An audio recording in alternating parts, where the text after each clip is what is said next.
You would never have noticed it if you weren't looking for it. That was precisely the point. The instructions given in my embroidery group had been clear enough. After nightfall, take a stroll on the second lane past the bakery, look for the unlit lamppost, and turn down that dark alley, they said in hushed voices, as the pianist began playing in sudden loud fervor. By coincidence. Then you will see a mossy stone staircase, which you will descend, and at the end of it, there is a dim hallway.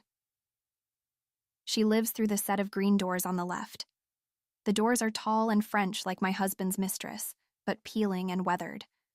I can tell they were once painted a lovely shade of emerald green. Half of that green paint lies in small piles of flakes on the cobblestone. I debate knocking, and decide instead to reach with false confidence for the rusted copper handle. It turns downward easily. A small bell rings and echoes. Welcome.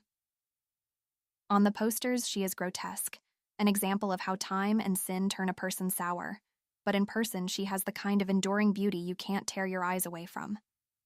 Do come in, darling. Don't be shy. Contrary to popular belief, I don't bite, although I can't say nothing here does.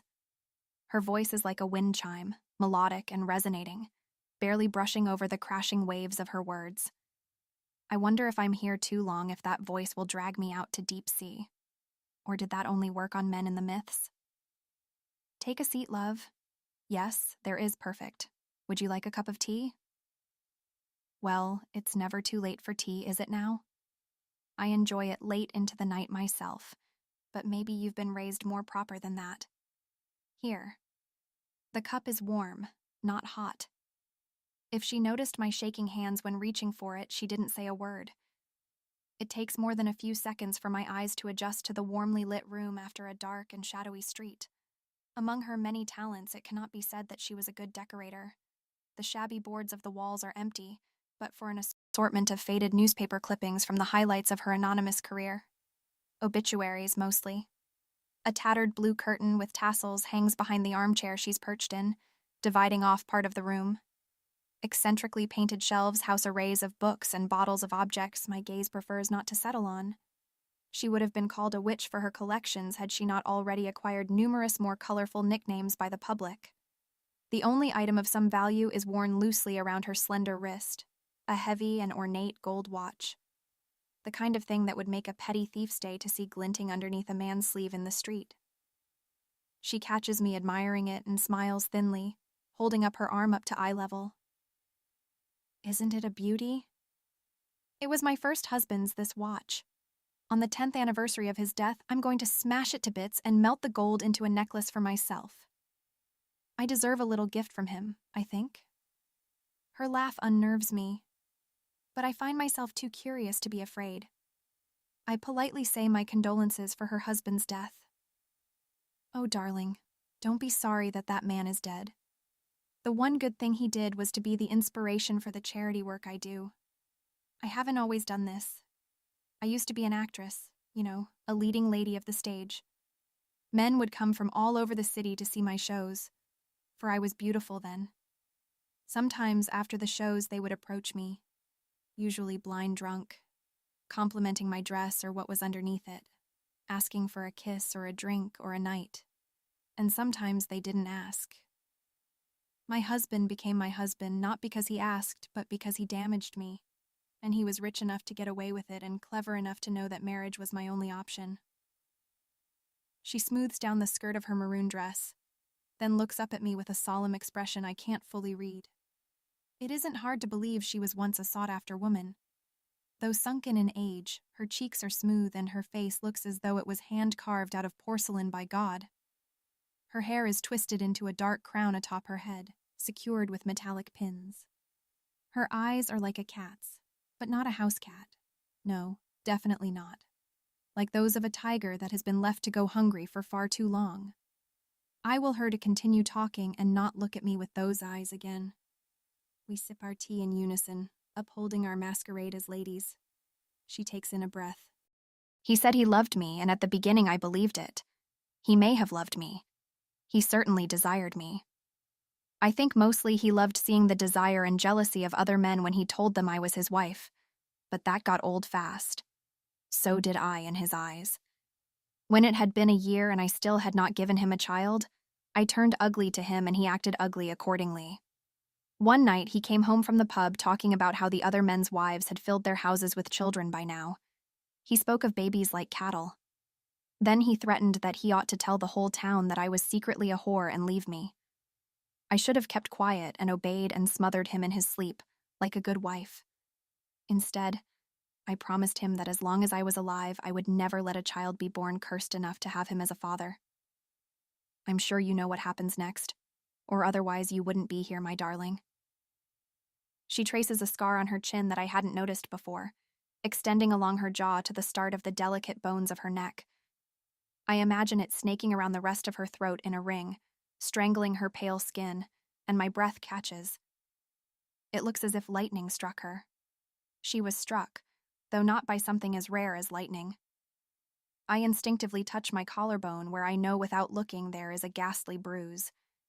My modest neckline covers it, but somehow it feels like she knows it's there, my mark of pain.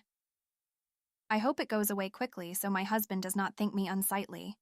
But then again, perhaps that will not be necessary. I nod at her meekly to show that I do know what happens next. I can't say whether he truly meant to kill me, but to hurt me, to wound me, to make my thoughts and words disappear in flames, he meant that with all his heart. The funny thing is, it was him who made my words true. Of course, he couldn't have known that I was with child. Even I did not know then. After, no one would ever get to know. I made a gravestone, although there was nothing to bury. And then a month later, I buried my poor sick husband next to it, marked only with a slab that did not bear his name. Wealthy and beloved as his gold in his life, in death he became only stone. The disease had taken him so quickly that there was no time for anyone to save him. Shame on chance to take him from this world so young. Got him like poison, essentially. The porcelain around her eyes cracks faintly in amusement. I have nothing to say in response, my mind stuck on the picture of a crude gravestone smaller than it should be. Now, love, how would you like your tragedy to occur? The widows in my town all chose differently. Most agree that the worse methods are only to be used for the worse husbands, but sometimes there is no rhyme or reason to it. After all, all's fair in love and war. Millions of second and third and fourth thoughts crossed my mind on the way here. But now those voices are silent, and there is only mine. Mine and hers, and the input of the hissing wind outside. Well, what will it be? In 2 weeks it will happen. On the way home after a day of work, my husband will feel a bout of hopelessness that gives him a nudge to hurl himself off of the local bridge. The river below is not a kind one, especially to those who never learn to swim. He will have been drunk, since he often is, and everyone knows how he gets when he's drunk. No one will discuss a death as taboo as taking your own life. My children and I will cry and wear black for weeks, though no longer than what is expected. At the same time, the black of our bruises will fade. He won't be missed very much, really. Perhaps that French woman will miss him, but she would have met the man that I knew soon enough. I will decide to raise my children in the countryside alone, and we will be happy. I cannot say yet whether I will regret it. The final time I will see the woman's wild tiger's eyes, she will tell me that not once has she regretted anything in her life. She will say that it was a pleasure to do it, and fearfully I will believe her. Oh, it really is getting late, love. Your family must be at home expecting you. I reply that they are, and I thank her for her kindness, nervously reaching to shake her hand. How much blood has coated it? On the posters they say she has killed 3 men, but I know these were simply the times she wanted it enough to make it gruesome. The posters also envision her as grotesque, which means that they have not ever seen her, or the mark on her jaw from her fall after being struck by lightning. The posters know nothing. The men know nothing. We women must stick together, yes? The image of my young daughter appears and consumes my mind. I would do everything in my power to ensure she never has to know the instructions to get here. There will be no scars for my girl to trace. I will make sure of that. I nod and drop the woman's unassuming porcelain hand.